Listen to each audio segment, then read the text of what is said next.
Dara wá ṣe tó wá ń rojọ́ owó tó wúrò tó wá ń grant dirty interview. Mommy Dara sí mi ẹ get in here. Àwòrán yín iṣẹ́. Ẹ̀yin lẹ́gbẹ́jọ́ yín wá sórí ibi so àmà ganu sí. Wallahi talai small be like tí fídíò yìí bá dé ọ̀dọ̀ yín. Wallahi owó ìyá gbọ̀n òun lọmọ òun. Kí lẹ ta wá ń bú Dara tá ń pè Dara ní pop. Mommy Dara ti jáde síta. Kí lẹ tá ń pè Dara láṣànà. Àwa ń bú Dara pé Dara gba dọ́gì. Ẹ̀yin gọ́gọ́gọ́ yálà ya àwọn gba dọ́gì. Bẹ́ẹ̀ ni mo sọ fún yín. Ẹ̀yin gọ́gọ́ bẹ́ ṣe wà yìí tá bá tú di yín wò dáadáa Mommy Dara. Tá bá yẹ fùrọ̀ yín wò dáadáa. Àǹfààní àdúgbò lẹ́yìn gọ́gọ́ máa jẹ́. Yeah. Because ládùrú nǹkan tí ọmọ yín ṣe yẹn. Ládùrú nǹkan àwa gan tí ò ṣe pé bóyá àtọmọ Dara ba ojú wa jẹ́ gẹ́gẹ́ bí obìnrin. Bẹ́ẹ̀ ni mo sọ fún yín. Ládùrú gbogbo nǹkan tó kà kalẹ̀ pé Dara ṣe yẹn. In the first place gan. Ta ló tì yín bọ́ta? Ta ló rán yín wá kẹ̀kẹ́ bọ́ta bá sọ̀rọ̀? Ṣé ẹ̀yin fún ara yín? Ṣé ẹni kan play voice note yín fúnra yín? Ṣé gbọ́ra dáradára? Jágbajàgba kátikàti tẹ́ ń sọ lẹ́nu. Wallahi mi sorry láti sọ abiagba ni yín. Ẹ kì í ṣe abiamọ. Nígbà tẹ̀tẹ̀ kọ́kọ́ bẹ̀rẹ̀ conversation yẹn. Tẹ́ kọ́kọ́ bẹ̀rẹ̀ pẹ̀lú tùbínú bí tẹ́ bẹ̀rẹ̀ àdúrà tẹ́ ṣe tẹ́ mọ̀. Mo ti ẹ̀ tí kọ́kọ́ ní interest pé okay mo ní rabiamọ wọ́n fẹ́ wá bọ́mọ wọn bẹ gbogbo ọmọ Nàìjíríà kan tí ẹ bá bẹ ọkọ ẹ̀ pé bí ò ti ẹ̀ fẹ́ mọ́ wọ́n ṣàbá bẹ Ẹlẹ́dàá Lande kó dáríjì. Àṣé owó ìyàdàn lọmọ òun ní kó tí ẹ lè dùn wá náà. Ṣé bá kọ́kọ́ lẹ́yìn náà dó boyfriend Mary ẹ̀yin àti ọmọ yín wọ́n lè jọ dó boyfriend Mary. Ṣé gbọ́dọ̀ tí àwọn ọ̀rọ̀ dọ̀tí tó ń jáde lẹ́nu yín ṣá? Ó mà dá kíyàn rẹ níbí yàn òun. Dara ìwọ fúnra rẹ ọ̀rẹ́ ni kọ́ ẹ. Yes, ọ̀tọ̀ ni kò sọ pé wọ́n kọ́ ọmọ ògbẹ̀kọ́. Ìwọ ò tí ẹ̀rẹ́ ni kọ́ ẹ. Nínú àwọn ọ̀rọ̀ mọ́mì ẹ jẹ́ kó yé wa pé ó mú ọkùnrin 3 wálé. Ìkan kó 4 million kalẹ̀. Mary lọ́ba tiẹ̀ jẹ́ ń bẹ̀. Ìkan gbalé. Gbogbo tóbìnrin tọkùnrin ṣe wọ́n bẹ̀ fọ́níṣìlé. Mary tún ba tiẹ̀ jẹ́ ń bẹ̀. Ìdẹ̀yìn yẹn ó túbọ̀ kọ̀ọ̀kan wá ṣe mọ́mì ẹ̀ fúnra wọn ẹ̀dẹ̀ wá fúnra yín. Ẹ̀dẹ̀ gbé fóònù. Ẹ̀dẹ̀ wá fẹ̀dí ara yín síta Mommy Dara ṣó yẹ kó rí bẹ́ẹ̀. Ṣé rí ngbà tí mo máa ń sọ̀rọ̀ pọ̀ náà àwọn obìnrin yìí tẹ́rí tó márì tó padà wá ń di rádaràda sínú márèjì yìí. A ní kẹ́ yé blame àwọn obìnrin yẹn mọ́ àwọn parents wọn ní kẹ́ blame. A ní wọn ò kọ́ ọmọ mi. Ìyá mi ò kọ́ ọmọ mi. Ọmọ tí ò lẹ́kọ̀ọ́ tó padà lọ di ìyàwó ilé kí lẹ expect. Ṣọ́kọ ẹ̀ ló fẹ́ kọ́. Mommy Dara, you are a disgrace to báwo lọ ṣe máa ń sọ ìwé to motherhood. Yeah, Mommy Dara, you are tí fídíò yìí bá kàn yín lára. You are a disgrace to motherhood. Ládùúrú gbogbo nǹkan tó mọ yín ṣe yẹn. Ojú òtí abájọ mo ṣáà ń wò náà. Ike gbogbo ẹjọ́ tó mọ Dara yẹn wá ń rò tó ń ṣẹnu fata tó ń ṣẹnu fótó tí ò ní tìjú. Ládùúrú gbogbo nǹkan tó ṣe yẹn. Tójú òtí tó túbọ̀ tó wá ń ṣe mi ò gba dọ́gì mo gba dọ́gì ẹ̀yin lẹ wà behind ẹ̀. Ẹ̀yin ni Mommy Dara. Torí pé ká ní pé kò ń ṣe ẹ̀yin ni. Ládùúrú nǹkan tó mọ yẹn ṣe yẹn. Ó yẹ kó sọ fún Dara pé kó mú nọ́mbà mọ́mì ẹ̀ wá kó pè yín kẹ́ wọ́n sọ fún wọn pé ojú ń tì mí mi lè bọ́ta ọmọ yìí kó tì jù bá mi. Wọ́n ń sọ̀rọ̀ pé ọmọ yín wà nílé ọkọ. Ó do asínwín, ó do wèrè, ó do Oloriburuku, ó do aláyé bàjẹ́, wọ́n do mọ́ kíṣìn, ó do ẹran, ó do gbélé. Ẹ̀ ń bọ́ta, ẹ̀ ń tẹnu mọ́ Mary. Ẹ jẹ́ n sọ fún yín, wọ́n máa ń sọ pé àgùntàn tó bá járìn àjẹgbẹ́. Ìyí tó bá fẹ́ jẹ̀gbẹ́ ni. Bẹ́ẹ̀ ni mo sọ fún yín. Àgùntàn tó bá fẹ́ jẹ̀gbẹ́ ni. Ẹni tó bá kọ́ńkà pé kó ṣèkà tó bá ṣe ìka tí ń gbénu títí ẹ̀ gógó fúnra rẹ̀ tẹ́lẹ̀tẹ́lẹ̀ ni. Wallahi ẹ má jẹ́ ká bú Dara mú ẹ̀yin èèyàn. Ẹ̀yin tá bá ń bú Dara bí pa kan waste tó ẹnu wa ní jàre. Ẹ má jẹ́ abú Dara mọ́. Mo sọ pé ẹ̀yin àti Dara gan ẹjọ́ máa pín kinní kan náà ẹjọ́ máa pín ṣe. Yeah. Because from the way bẹ́ ṣe ń sọ̀rọ̀ yìí a ti rí pé àwọn ìyá tó jẹ́ wípé tọ́mọ yín bá ṣolóṣó lọ ó máa kówó wálé fún yín. Tọ́mọ yín bá ṣolóṣó lọ á ra fóònù wálé fún yín. Tọ́mọ yín bá ṣolóṣó lọ á ra mílò wá fún yín. Ìyẹn ni a tún ti wá rí yín pé ẹ̀yin ìyá tó jẹ́ pé tọ́mọ yín bá mú ọkọ kan wálé lẹ́nìí tó bá lóun ò fẹ́ mọ́ tó bá tún mú lówó mi wálé lọ́la tó bá tún níyẹn lòun tún máa fẹ́ ẹ máa gbà tó bá tún dẹ̀rọ tó bá tún mú mi wá so kí là ń bú Dara fún Lande gbọ̀ngàn fọkọ̀pù irú ẹbí eléyìí mọ́mì wa tẹ bá mọ̀ bára yín ẹ jẹ́ máa yẹ kán invite yín sórí live stream ẹlẹ́yà àtọmọ yín ṣe kú kó má jẹ́ ìlẹ̀ máa gbé ìtókù torí ẹ̀sìn yẹn á pọ̀ fẹ́yìn àtọmọ yín oṣù lẹ́ ń ṣe. tó bá bàjẹ́ fún ẹ lọ́la fẹ́lẹ́ da ara ẹ náà ni wọ́n lámùkún ẹrù ẹ wọ olókèlè ń wo ẹ wò sálẹ̀ ìwọ náà lọ wo background ìgbà kan rún ẹ ń gbà yẹn lọ́wọ́ àwọn àkọsẹ̀jáyé ẹ sẹ́yìn tó bá ní mẹ́mórì lọ rò dáadáa ńbo ló ti ń bọ̀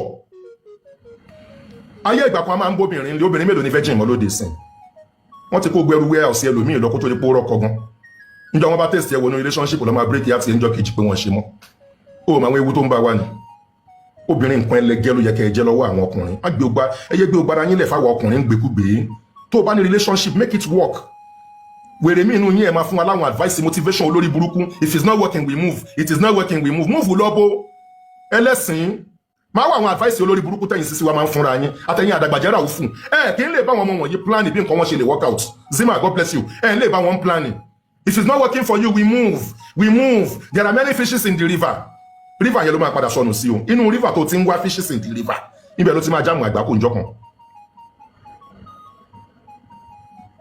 1000 adviser 0 helper níjọba padà kàgbákò wọn làwọn dẹ̀ sọ fún gbà yí ẹ ẹrù ẹ ìwọ nìkan ló máa dàrú kiri ọmọ kan wà nínú ìlú mo sọ fún yín wọn ọmọrú àìsàn tó ṣe wọn ti lọ diagnose ẹnu màlẹ bí technology ṣe pọ̀ nínú ìlú yìí tó tí ẹ pé medical system wọn excellent ni òyìnbó òró oògùn tó ṣe ó jẹrà látòjú òbò báyìí kàtẹ́lẹ̀ ẹsẹ̀ ni wọn dẹ̀ ró oògùn ẹ̀ yé ṣẹ̀ṣẹ̀ kú ṣe ò ní gbọ́n ń bò jáàmù àgbákò síta ń fẹ́ gbé à ń lọ fún yín fáǹfààní ara yín ni tó o bá gbọ́n tó o bá táyé ara ẹ ṣe fáǹfààní yẹn ni inú ìlú tá a wà yìí 2012-13 ọmọ mẹ́rin ló fi ṣètùtù ọ̀la dànù níbi ìṣekúṣe níbi àlùmáńjìrí nítorí àtijẹ àti mo tó ń fabẹ́ ń tọrọ báárà wọ́n á lù ẹ́ dànù náà aláyé á move on put your 10 toes on ground wọ́n tó jẹ́ obìnrin láàrin wa tó bá jàràn lọ́wọ́ àwọn ènìyàn ló nídìí láti fi set up a business set your priorities right let people come out for you and see what you can bring out for that business. I will never promote somebody who doesn't have a life in my life.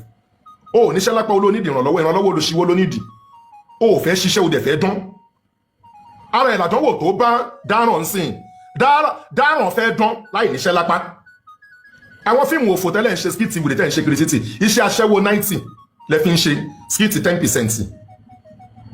Wọ́n ròyìn tán fojú yín láwọn location wọ̀ràn tẹ́ ń lọ kiri. Ọlọ́run má bàyé ìwà jẹ́. There are many good things you can channel your life on. You can go into trading. You can go into business. Dara not Dara. Dara no lo Dara. Àbí báwo ni? It's not Dara, it's Dara. Any Dara no lo Dara. O Dara ọ̀ràn. Àbí no Dara. Dara don Dara. O Dara ni Dara. So kí wá ní ìyàtọ̀ Dara àti Dara? Ẹ̀wẹ̀ má kò bá mi ẹ̀yin people ìwà láàyè. Ọ̀daràn ní dáràn òun ló lọ dáràn wà báyìí sìn ẹwọ́ wà látọ̀pọ̀ gbáyé sí òun àtàlágbàkú ẹgbẹ́ ẹ̀tọ́jọ́ ń ṣọ̀rẹ́ wèrè choose your friends wisely. Ìmí inú yẹn máa lọ káwọn boyfriend yẹn mo lóṣù ẹgbẹ́ yín dání lọ́bẹ̀ ara rú ẹ̀ ní irú ọ̀ràn ti dáràn pẹ̀lú wèrè mary gold yẹn lọ dá ìyẹn ń lọ́jọ́ kó lè bàbá tí ó mú dáràn dání kọjọ lọ dáràn ẹ wá ní setup kọ́ ìrìn òdò tí tó ti jọ rìn tẹ́lẹ̀ ni àsìkò ti tó tọ́nà ńlá ṣe torí gbogbo wà bàjẹ́ tí wọ́n náà ń wù nígbà tá ṣe kò bàjẹ́ bá tó láti ka ẹ̀san ẹ̀ níwájú Ọlọ́run kò sí ní tó lè fi wẹ̀ mọ́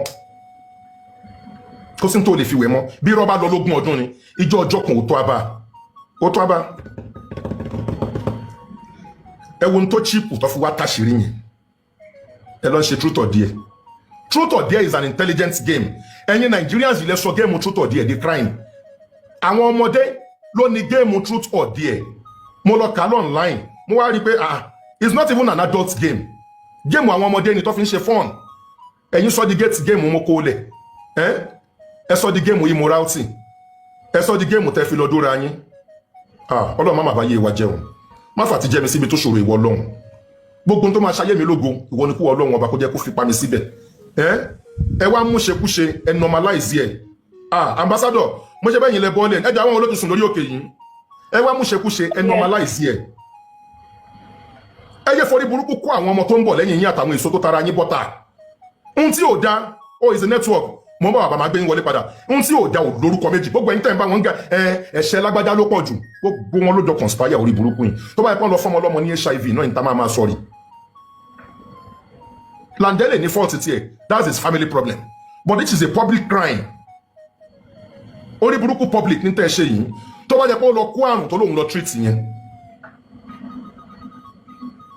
tó lọ kó bá bọ́ ìyẹn nù lé ń tẹ́ máa sọ náà rèé ṣé bó ti mọ̀ pé oníṣekúṣe ni Ọlọ́run má jẹ́ anífẹ́ ọ̀tá wa Ọlọ́run má jẹ́ àṣìṣe a ní ṣìyàn gbé sínú ilé àti ṣubú ẹ̀dá lé ayé obìnrin ló yára àti sọ̀yàn ìdíyàn lẹ́ẹ̀lẹ̀ jù àti gara lé ayé tán náà obìnrin ló tún easy jù láti fàyàn lọ́wọ́ sókè tó o bá bọ́ lórí ire ní dandan ní kí ire kan ẹ̀hún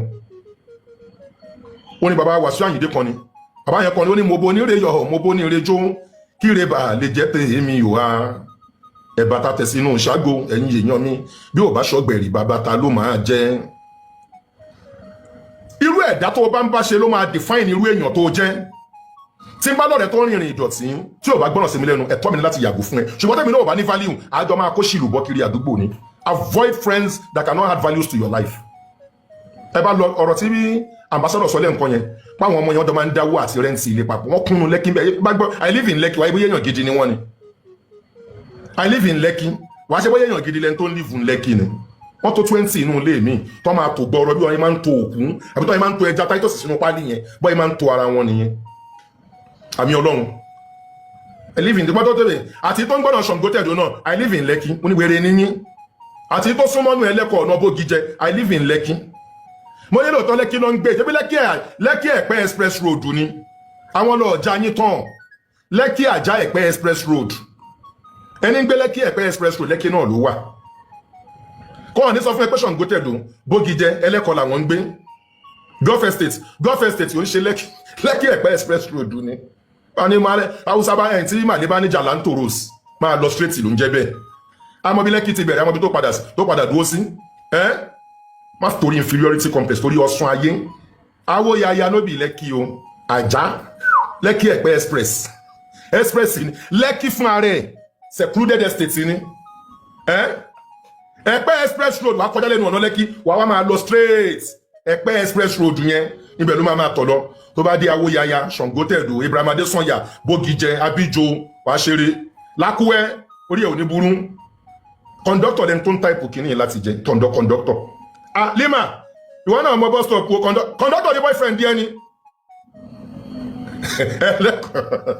àwọn kọ̀ǹdọ́tọ̀ ti join comment section yìí gbogbo bus stop bẹ̀lẹ̀ mọ̀ àwọn kọ̀ǹdọ́tọ̀ gbọ́ ń dárúkọ gbogbo bus stop Nàìjà ní Ṣíléyà ẹ̀yin tèmi ẹ jọ̀ọ́ ó ń dùn ó ń dán ayé wa ò ní dàrú ìkorò ní wọnú ayé mi àti ẹ ó wà wá náà kára àwọn tó máa pè wá ká wá sílé láàrin wa sílé ìdọ̀tí fẹ́ sílé pé na man buy am for me fẹ́ bẹ́ẹ̀ celebrate mọ́tò na man buy am for me go and use your sweat to achieve your goals in life àtẹ́lẹ̀ ọwọ́ ẹni nìkan ni ó ń tọ́ ní jẹun wà láìtàláì sórí tó bá fọwọ́ ẹ ṣiṣẹ́ fún a máa pẹ́ lọ́wọ́ ẹni wà á manage ẹ dáadáa ẹ wo òṣì tá à ń celebrate lẹ́nìí my boyfriend just bought me a G-Wagon inferiority complex ó ti da society wa rú àwọn ọmọ yẹn náà máa ṣe God when wọ́n náà máa wá fòbò pa wọ́n máa fòbò jẹun wọ́n máa pàtẹ òbò torí pé òun wá G-Wagon ẹ wo ọmọ aládùnwò tó fẹ́ gba Lambo tó padà fún Lamba bó ṣe fáyìn tó o lè lọ ṣiṣẹ́ àwọn kan wá defend ẹjọ́ yẹn tán ló níṣẹ́ lápá pé London ló ti ń ṣe IT ńgbà kan pé olówó burúkú lọ́wọ́ kí ló wá lọ gbogbo lẹ́fún orí celebrity bó jẹ́ lu ara kọnu sí aláàlóòsí kíláàsì òun èmi ò sínú ọkùnrin tó lóòsí kíláàsì obìnrin kọ̀ọ̀kan mi fẹ́ mọ kíláàsì ẹ ó lè lọ́lá jù mí lọ kó olówó jù mí lọ presentation brain yẹn dà obìnrin tó lálùbáríkà kò kí ń fọlá bùgá ọkùnrin no ìrí aríbaálẹ̀ là ń bọ̀ lọ́wọ́ mo gbọ́dọ̀ àwọn kan sọ láàárọ̀ pé kíláàsì ọmọ Lande yẹn ọmọ ọ̀daràn yẹn ó ju ti Lande lọ ni kò ní kíláàsì kankan kò sí kíláàsì wúrú ẹ̀lẹ́bẹ̀ kíláàsì fayọ Oloriburuku ni kò sí kíláàsì kankan nínú láìfù ẹ̀ kíláàsì òfò kíláàsì ìdọ̀tí ni no class she is classless kí ni merit and values tẹ́lẹ̀ fi define a class yẹ kí lẹ fẹ́ fi define a class tó wà zero class báàbù class yakare akọ́yé yamutu class you know class anything kò sí level no nothing kò tẹ̀ sínú olóṣó class gan onídọ̀tí class ni ó wà ní ọkọ̀ òǹdòdòkúdò pili títì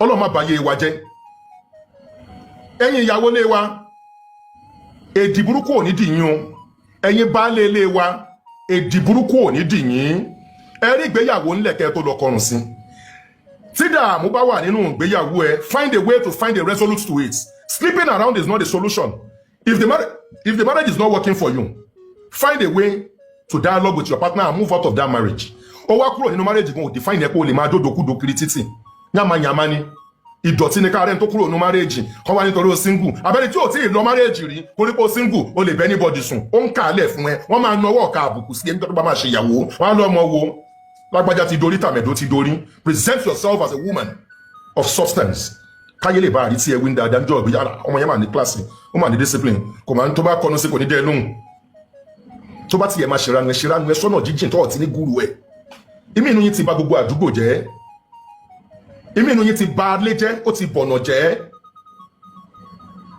ẹ máa wá wàásù fọkùnrin tó bá ń bá yín baby I didn't do nothing much when I was still single ojú ara mi tó kọ̀ ganú lẹ̀ do you know some women have the body that ganú lẹ̀ ó ti ṣàrẹ̀ ẹ lábàṣà tí bọ̀bọ̀ náà bá wá jẹ́ múgùn tí ìwọ́n ṣe ń examine obìnrin wá gbégbé kúgbélé lọ́wọ́ tí yẹn ò bá tẹ́ lọ́rùn náà máa wá lọ sùn kiri títì á máa lọ dódòkúdò wọ́n ti pàtẹ́ pé gbékúgbélé ẹ lọ́wọ́ ẹ̀yin obìnrin wẹ́ torí Ọlọ́run inú mi máa ń dùn tí ń bá róbìnrin torí pé ńgbà mò ń dàgbà mi ò láǹfààní àti wà láàrin àwọn obìnrin does that define me pé gbogbo obìnrin tí bá rí láyé káàtà yìí dà mí fẹ́ bá níranù never. I just feel mo máa ń rí súrà ìyá tó bí mi lára tó bí mi lọ́mọ mo máa ń rí nínú ayé ẹ̀yin obìnrin alálùbáríkà of good substance pé mo lè fi yín wé ìyá gidi mo lè fi yín wé obìnrin gidi ni torí ẹ máa sọ fún ẹlòmíì tó o bá rẹni tí ó bá mi jà lórí àwọn ọ̀rọ̀ tí n bá ń sọ ẹ lọ examine nìyẹn iṣẹ́ ọwọ́ ẹ̀dọ̀ tí ló ṣe sá fún mi torí pé ministry ẹ̀ àwọn ọ̀rọ̀ tí mò ń sọ ìpẹ̀tẹ́pẹ̀tẹ́ ni ó máa tabá ministry ẹ̀ ó máa dùn ẹ́ irú ọkùnrin á máa sọ fún ẹ pé èmi ló ń bá wí bóyá ó ti gbọ́n kankan pa mi. Àròyé TV rèé ẹ láìkì ẹ subscribe kẹ́ ẹ sì máa follow. Òkè la wà téńté.